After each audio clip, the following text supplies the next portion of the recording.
পবিত্র ঈদে মিলাদুন্নবী সাল্লাল্লাহু আলাইহি সাল্লাম উপলক্ষে হাজীগঞ্জে ধারা ইমামে রাব্বানী দরবার শরীফের উদ্যোগে জশ্নে জুলুস অনুষ্ঠিত। মোহাম্মদ হাবিবুল্লাহ রিপোর্টে বিস্তারিত।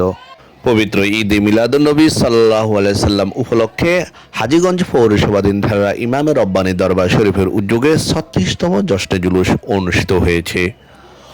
রোববার বাদ জোহর মরহুম পীর সৈয়দ জাহান শাহ মুজাদ্দিদির বড় সাহেবজাদা সৈয়দ মাকদুম শাহ মুজাদ্দিদি আল আবেদি আল মাদানীর নেতৃত্বে এ জশ্নে জুলুস বের করা হয়। জশ্নে জুলুসটি ধারা ইমামে রাব্বানী দরবার শরীফ থেকে বের হয়ে কুমিল্লা চাঁদপুর আঞ্চলিক মহাসড়কের হাজীগঞ্জ বাজারের প্রধান সড়ক প্রদক্ষিণ করে দরবার শরীফ কমপ্লেক্স মসজিদে এসে মিলিত হয়। এরপর মসজিদে ঈদে মিলাদুন্নবী তাৎপর্য বিষয়ক পবিত্র কোরআন ও হাদিসের আলোকে আলোচনা সভা ও দোয়া মাহফিল অনুষ্ঠিত হয়।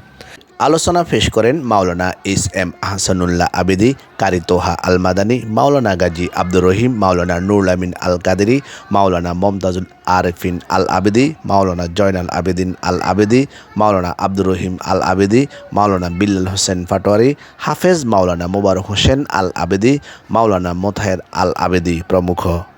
দরবার শরীফের খাদেম মাওলানা শাহজালাল আবেদীর উপস্থাপনায় আলোচনা চরিত্রে পবিত্র কোরআন মাজিদ থেকে তেলাওয়াত করেন হাফেজ মুহাম্মদ মেহেদী হাসান।